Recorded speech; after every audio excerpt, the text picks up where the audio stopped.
Welcome to First Star Let's Chat, an athletic therapy podcast. I'm your host, James Gardner, certified athletic therapist, certified strength and conditioning specialist, yoga instructor, human being. This platform, for the pros, by the pros, anybody in the performance space, and beyond. Welcome here to share in the stories of professionals, experiences, journeys, learning along the way. It's a platform to connect, to network, and to be a part of a community that cares, with conversations that matter, experiences that resonate, and generate ideas, thought-provoking, organic dialogue, passionate pros. Brought to you as always by First Star Therapy, Mobility Tape, Epic, and Benchmark Athletics, in association with the Canadian Athletic Therapists Association. It's First Star Let's Chat, an athletic therapy podcast. Thanks for being here. Thank you for being a part of it.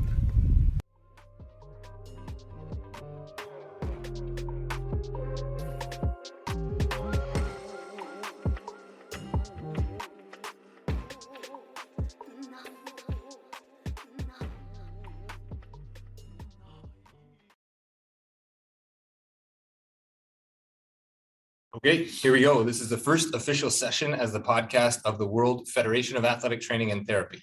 The WFATT is comprised of 42 member associations, 12 countries, 4 continents, and over 50,000 athletic trainers and athletic therapists.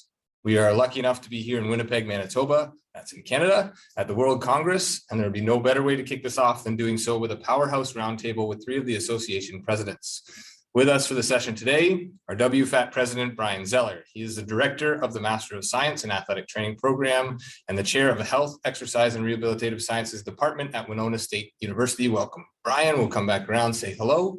We have the CATA President, that's of Canada, Tyler Quennell. He currently holds roles at Sheridan College as a Clinical Supervisor and with the Toronto Rock in the National Lacrosse League, who start their playoffs tomorrow. So good luck with that one. Welcome again. He is a returning guest, as we hope Brian, and our last and not least guest, the NATA President from the United States, Kathy Dieringer, who has over 30 years experience in sports medicine in Division I, Division II, and private multidisciplinary settings. So Powerhouse, Power World Congress. We're here. Brian, I'm going to come back around to you. Welcome again. Pleasure to be here. I am honored to serve and to listen to your answer to the question of what is the World Congress? What does this mean to WFATT? Yeah, well, thanks, James, for being here. I really appreciate it. The World Congress is a collaborative event that we partner with an organization, which is a member. And this year, we are very proud to be able to partner with the CATA with their annual conference. And so what it does is it allows us to bring some of the world leaders in athletic training, athletic therapy, people that are developing the evidence, people that are clinically pushing the envelope on what we can do as athletic trainers and athletic therapists. And we're able to showcase that at this event. And so we're really excited about that. We just had a great leadership summit this morning with 10 different organizations represented. We have over 220 attendees, I believe, at the Congress this weekend, from a lot from Canada, of course, but we have a number of people from around the globe. And again, this is a way for us just to educate others on what athletic trainers and athletic therapists do while providing continuing development for our membership. We're excited about it. We're a year late, unfortunately. COVID, of course, allowed us to, or made us, I should say, switch this to 2022. But this is an event that we normally do every other year. So we'll be back in 2023 with another World Congress, number 12, and then hopefully in 2025 and 2027 after that. Amazing. And again, an honor to be here as an athletic therapist, formerly of the NATA myself, before moving back to Canada full time, currently of the CATA, so the Canadian Athletic Therapists Association. Tyler, same question. What does this mean for the CATA? Well, thanks for having me. Thanks for having me back.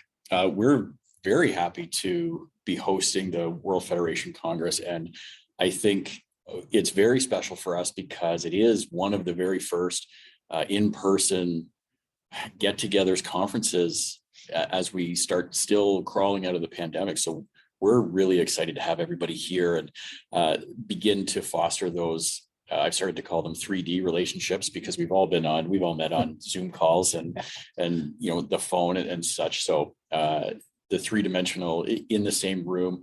As Brian said, we had a great leadership summit this morning where, we had delegates from, Israel, we had the delegates from Ireland and Basrat in Great Britain. So it was, and obviously the United States and Canada. So it was something very exciting that, when I became president and was part of the board, it was like, yeah, we need to make this a good experience. We want everybody to come to what is, basically literally the center of North America geographically. So having a huge lineup of great speakers and getting that, shaking the rust off and the dust off your shoulders to have everyone come back in, it's a very exciting time. And hopefully we just keep going with more in-person stuff.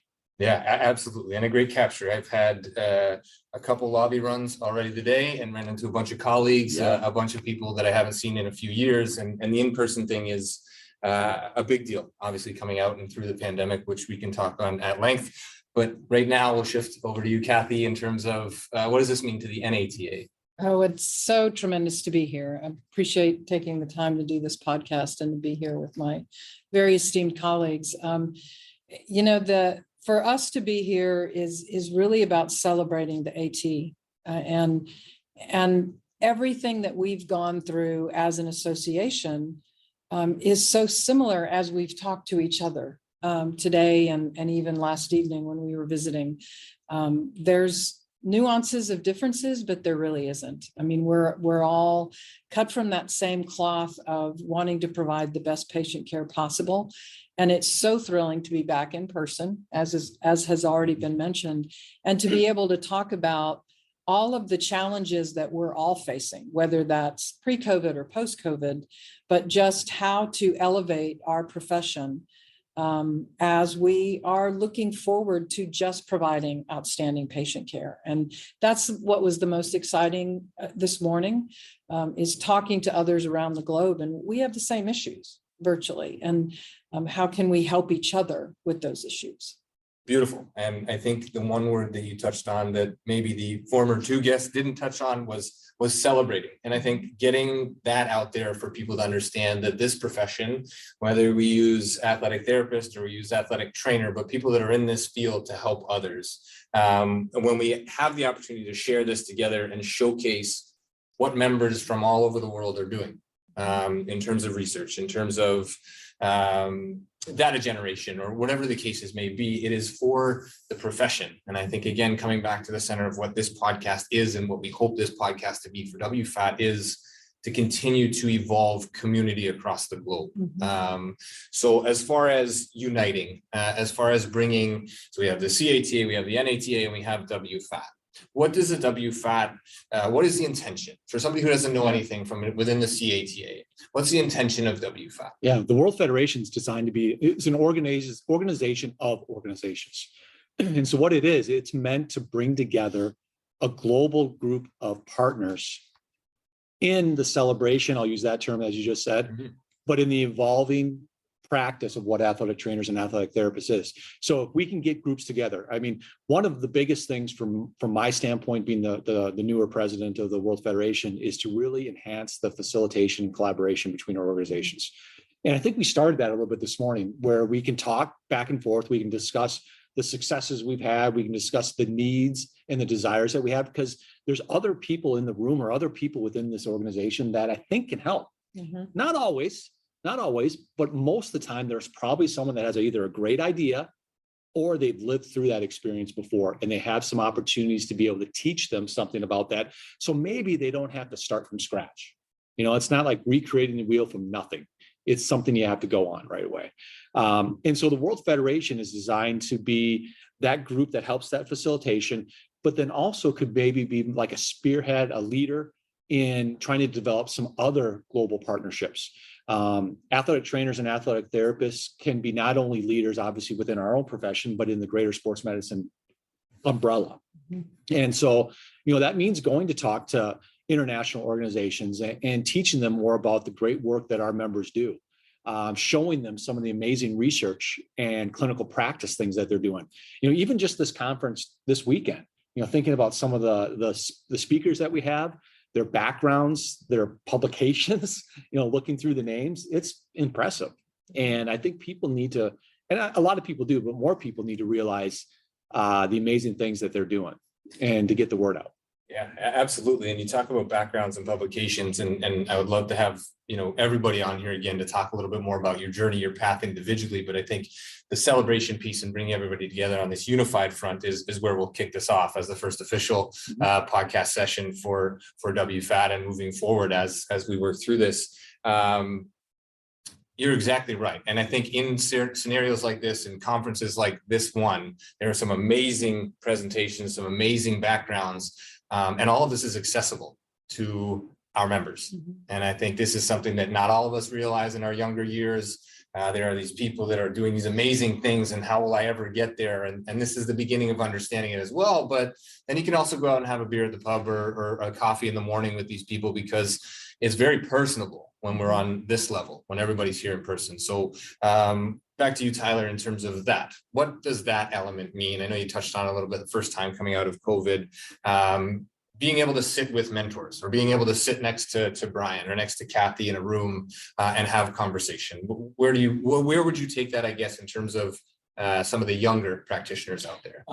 One of the things I've noticed, and I had brought her up before we started recording, was actually a former student of ours at Sheridan is one of the speakers here. And I know she's only graduated a few years ago. So what I really like is, as we do the lobby runs and getting the coffee in the morning and seeing, people I really looked up to who are here and saying like, hey, this is great. And having that now, and I don't know if this makes me sound old, but now I'm the one who somebody has said like, oh, hey, how are you doing? And it was great, especially, in person, having that hug and whatnot. So recognizing that there are a lot of great speakers and a lot of really, really impressive resumes here, but we've also got a lot of the younger contingent who have come out and they've done their grad degrees, and they're going to present on their research. They're going to present on whether it was their thesis or something they're continuing. So it's really good to keep fostering that relationship, because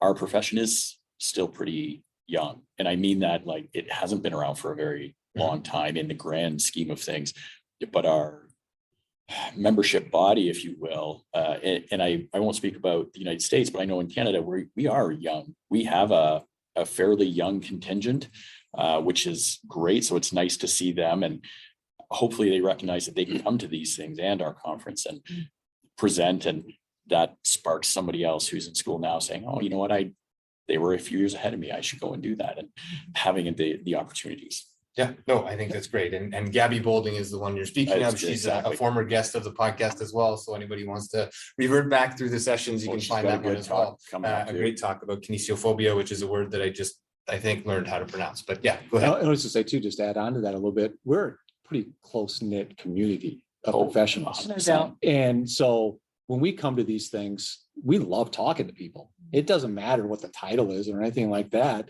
Let's talk, let's network, and let's get to know each other. And that's some of the great things that happen out at the coffee or that pub or whatever else it might be. You get a chance to and get people excited.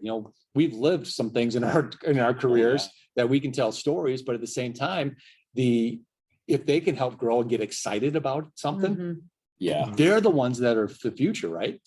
They're the ones that are going to be the next generation of leaders. It's a good social event for, I'll say, like-minded individuals. And you had said it earlier, here we are at the Leadership Summit this morning, and we had 3 tables of, multiple countries and multiple different, years of experience and whatnot.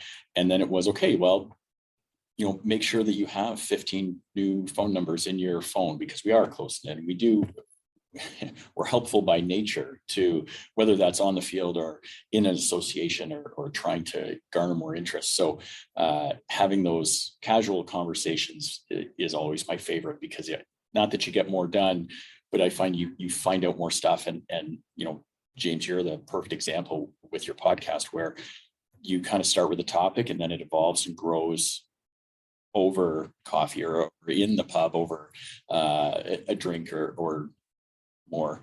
And it's funny how when you are close knit like this, regardless of your country, that I know someone that can help you with this. You know what? Give me your email. I'm going to help you with that. And having those relationships. Yeah. And the relationships, that's the word that I was going to throw out, is if we are here to become better clinicians primarily, and that will happen. We have all the incredible presentations, the research is going to be presented. It will elevate our skill set, but it's the relationships that I think really allow us to grow as professionals, and having those mentoring conversations and getting to know each other better. I heard somebody call it the squishy part of being together, and really, however, helping us grow as professionals. We can be a great clinician, but if we're not interacting and having those relationships, the great thing about being here, there's a lot more hugs. And the hugs are longer, it seems now, because it's been so long. Yeah. So we've missed that interaction and being able to talk to each other and share maybe some clinical things also, but just those skills that are about, how do I mentor you? What are those soft skills that I can help you with? Or what can I learn from you that I'm not going to get in the lecture hall? So it's just amazing to be back in person. Yeah, and it's always wonderful to be sort of in the middle ground, having people that you've looked up to, having people that you've taught or worked with in the past as well, and then sort of navigating that and seeing just how unifying, again, something like this can be, where we can all get together and we can all find, maybe that first lecture wasn't the one that hit home for you, but it was that breakout session later on, or it was that coffee in the morning, or it was the social event, or it was the social event that led to your decision to attend one of the lectures or one of the breakouts. So I think all of these things are amazing, and what's been touched on, and thank you so much for bringing up relationships. It ties it all back to sort of facilitation and collaboration. I've been in the pro space, I've been in the university space, I've been in the independent space myself. And one thing that tends to get overlooked is communication. Communication done poorly leaves everybody wanting for more. Communication in a setting like this, where we have CATA, NATA, and the WFATT, everybody at the same table, pulling in the same direction, it allows for this unification to happen, hopefully, and continue and move forward. So from an NATA standpoint, very large organization. From our standpoint, going through school in Canada, we looked at down to the US and we see, man, trainers are everywhere. In Canada, it's like, how come they have so many jobs? The sports setup is a little bit different. How do you relate back with somebody like Tyler, who's in a different scenario in terms of Canada? There's an imaginary line between the US and Canada. There's a whole lot of similarities. What have you noted as the differences, I guess, between organizations, and how do we sort of bridge those? Yeah, I see less differences than I do similarities. Yeah. The CATA is at a place where we were a decade or two ago, where we were small at that level. I think the big difference is that we have our roots in sports. That's where we started. That's how we grew. And now we've gone into the emerging settings. But the size, the growing pains that we went through, I'm hearing is what the CATA is going through right now as well. And being able to relate to that and going, well, we tried this, and we know that what happened in the US may not work here, but being able to say, hey, we tried X, Y, and Z, that might work, it might not. And just being able to let them learn from all those growing pains that we went through, and to problem solve with them about potential solutions, I think is one of the most powerful things that's going on with WFATT right now. Sure, and shared experience, like that just goes such a long way to be able to discuss this again in person, but just being able to share those growing pains, know that we're going to trip and fall and we can get back up, and you've been there or we can do this together. And when it comes to the World Federation, bridging these gaps, this feels like this is what the WFATT is all about, is to try and connect globally. That's definitely my mission in this role, is to connect people together. We're so much better together than we will be in silos. I mean, it's not that you can't do it as the CATA or RD or BOSROD or NATA. They all have the capability to be amazing just by themselves. But isn't it more satisfying to do it together in some ways, right? To be able to not only give opportunities for your members in your home country, but to say, you know what, I was part of a process that allows athletic trainers or athletic therapists opportunities in an area that currently doesn't have it. And maybe it's our members that get a chance to actually do it, you know, whether that's somewhere in Asia or in the Middle East. You know, we have 2 representatives from Israel that you're going to talk to later on today, and how they're developing their athletic therapy programs. And we can have a part of that and feel really good about the growth, because that's the goal. We talked about this morning, you know, what does your strategic plans of your individual organizations, is there something global about that? And virtually everyone in the room said, well, yeah, you know, our focus, of course, is domestically, but we all have this global objective to educate others. And so let's build on that. Absolutely. And strength in numbers. This goes a long, long way. We are here in Winnipeg, Manitoba. Nobody that I had talked to would have said, if you want sun and you want nice weather and you want to go to the best place in Canada right now, they would say Winnipeg. But here we are. We have a beautiful sunny day outside. We have over 200 people registered, 220 plus attendees, 2 full days of presentations, meetings, town halls. Like, there is a lot going on in a weekend. That on a small scale shows us globally how much is going on in this profession. I've had the opportunity to speak to people who are not just in the 3 roles that most students think of when they think of athletic trainers and athletic therapists. Most students, in my experience, as well as being a student, I can either work in the professional space, I can take my professor's job, or I can open my own clinic. And there is so much space between these 3 professions, or these 3 titles. We're going to showcase that this weekend. I'll just go through maybe just briefly your experience as an athletic trainer, your experience as an athletic therapist. What can you share with the public in terms of take-home messages, working through this profession outside of this Congress, outside of this conference itself, as a personal, as a professional? What can you leave people with in terms of this profession? Like our path? Yeah, your our path a little bit. Sure. Well, for me, it was one of those things where, if you want to go way back, I'm thinking about what to major in, that type of thing. And it was always something that I knew I wanted to help individuals, help people, had a passion for athletics. Honestly, did not want to go to med school. I didn't think I could handle that. But the opportunity to help people in this manner, where we get to work with a patient on a daily basis, is so amazing. You develop relationships like you've never developed. Having athletes come back years after they graduate to say hi to you because you had such an important role in their development and their growth as a person, and in their ability to play their sport that they loved, that's really cool. And so having that daily interaction to be able to do those things is tremendous. I teach students, you know, you're the same position that way. It's finding that passion to do it. And it's the willingness to go out and learn all the time, and realize there's always room to grow. Right. No doubt. I mean, you graduate. I always tell our students that when you graduate our program, you're going to be competent to practice. Competent doesn't mean you don't have room to get better. It means you have a lot of room to get better. We're just making sure that you know what you're doing at this point. And so being a mentor, talking to individuals, realizing the opportunities that athletic trainers and athletic therapists, it's a little bit different. You know, we do have in the US, you know, our secondary school opportunities are huge. The college athletics is huge, where it's a little bit smaller in Canada. And actually it's the same way around the globe. You know, it's the same way in Ireland, it's the same way in England. And so there are opportunities there for you to do different things.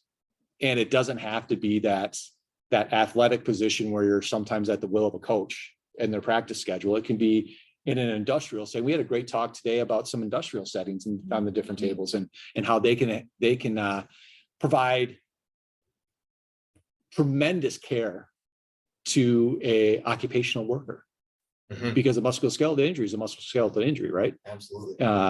So again, these are places for students to be able to grow, and my path is a little bit different as far as what I did to get to where I'm at right now, but everyone's is different, and we can share those experiences. Yeah. Not sure I answered that question. I think I jumbled. No, it I a little think bit. you went exactly where we need to go. And I think that's just sharing from experience. And that's sort of one of the global themes of being here. Not only inter-associationally, that's not a word, but between associations, but also between colleagues, between presenter and student in the room, or again, continual growth, ongoing knowledge, these kinds of things. We'll wrap up here shortly. Again, coming from Winnipeg at the World Congress here, I just want to touch a little bit on the AT at the center of the spoke. This is how I see this profession, how I see the opportunity here. And you've each touched on it in a really interesting way. And I'd love to do this again in more detail, but I see the AT as the center of the spoke in that we can have the conversation with the GP. The GP can relate information back to us, which we can dictate and implement with patient, athlete, et cetera, with other human being on the other side of the conversation. We can do the same with a chiropractor, with a physiotherapist, with a surgeon, with a cardiologist. The level of knowledge, the base level of knowledge allows us to be at the center of a lot of things. And I think that in itself creates a ton of opportunity. And we'll just sort of wrap up here briefly, but Kathy, I'm going to throw it over to you. I know you've had some time in the private space, you've had some time in the collegiate space. Is that a true statement? Do you want to expound on any of that in terms of just the fit for athletic trainers or athletic? Yeah, therapists? you're absolutely right. Team-based healthcare. We've been doing it since our inception, being that conduit between the patient and all of those different entities that are involved in the care of that athlete, whether it's pre-injury, whether it's post-injury, and throughout the rehabilitation process. We celebrate that we are the only healthcare professional that knows the athlete, has the relationships, sees them every day before they're ever hurt. We're there when they get hurt, and then we take them all the way back to return to play. No other healthcare provider does that. And that puts us in the center, especially in sport, but not just in sport. We are in the middle of that care. And as I look at healthcare in the United States and around the world, it is about value-based healthcare and patient-centered care. And we've been doing that. We are the model. And so we celebrate that. Talking also to so many students, so many young professionals in this profession that acknowledges that and then advocates about it and is really able to tell their story of how they provide team-based healthcare. And it's an incredibly powerful story to be able to tell. And I think it's a tribute to everybody who's in our profession. Absolutely. And a beautiful capture of the whole thing. So I appreciate that. And I think, again, for those that are here, they're going to experience all of that on various levels throughout the weekend. For those that aren't here, we hope to bring you a little bit of it through this podcast and see you in the future and at different conferences and reaching out through other people. Tyler, we'll just throw it over you just for the wrap. You are the Canadian representative. We're here in Canada, again, beautiful, sunny Winnipeg, Manitoba. That's right. What would you like to say to members of not only the CATA, but across the globe? Again, the World Federation of Athletic Training and Therapy. We are comprised of 42 member associations, 12 countries, 4 continents, and over 50,000 practitioners. Here we are in Winnipeg. Here we are. And, the CATA, I believe, I would have to check my notes, but I'm positive we were a founding member of the World Federation, and we've been a long time, very proud member. We love coming to these things. We're very lucky to have Jennifer Martins as one of the vice presidents. We were very lucky that Brian's predecessor as president was Glenn Bergeron, who is a longtime member in the CATA, former CATA president. So having that relationship and fostering all of those and seeing the new members of WFATT come in and looking at things like our international arrangement that we've got between the United States, Ireland, Great Britain, and Canada, and hearing today about other countries who are laying the groundwork to begin to enter into that agreement. It's to have something like this is great because it does foster a global relationship. It does foster opportunities for members everywhere, soon to be everywhere in the world. As soon as a relative term, but it's great that we were able to host this. We look forward to hosting one in the future, actually. So we're excited to be here, and we're happy to be a a longtime member and very happy to continue to be members, and can't wait to see the collaboration that comes out of a conference like this and having more members join in. And it really is a great organization. Yeah, amazing. And for each of you for the time, Brian, I'll let you close this out. I really appreciate the time, the opportunity to connect with each of you. Look forward to more of it as we move through the weekend and then into the future as well, because I think this also lays that opportunity for networking, not only during the weekend or during those immediate conversations, but for the future as well. When you need to reach out, or you're going to a new city, or you know somebody who knew somebody, then we can all help each other. And I missed it at the top, but Mueller Sports Medicine is the official supplier of the WFATT, the World Federation of Athletic Training and Therapy. We'll have a spot with them later on. We'll have a podcast with them, talk about their products, talk about what they do, what they bring to the table, and plenty more. I'm going to talk to some presenters, some different delegates from across the globe. I am completely humbled by the opportunity, Brian, for you to host this as the president of WFATT, Tyler for being here, the president of the CATA, and for you for being president of the largest organization, I think, on the globe, Kathy, with the NATA in the United States. So Brian, thank you again for the opportunity. Thank you. Here we are in Winnipeg. I'll let you close this one up. Hey, appreciate your time again, James. Thanks for doing this. I thank Kathy and I thank Tyler for their ability to work together and with all of us in the World Federation and everyone else you get a chance to talk to over the course of the next few days. It's exciting. The future is great. We just need to continue down the path and continue to be focused that way. So looking forward to it, and please reach out. Absolutely. Reach out. Love to talk to people. And so if you ever have a chance to say hi, please do. Awesome. Thank you all very much. I'll catch you next session. Thanks, James.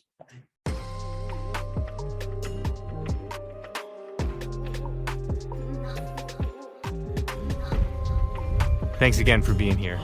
Thanks for listening. Thanks for being a part of this community. Check us out online, firststartherapy.com. That's FIRSTAR therapy.com. Or email us with feedback, consult@firststartherapy.com, CONSULT@firststartherapy.com, on Instagram @firststar.therapy, and our podcast host @letschat.at. This is First Star Let's Chat, an athletic therapy podcast.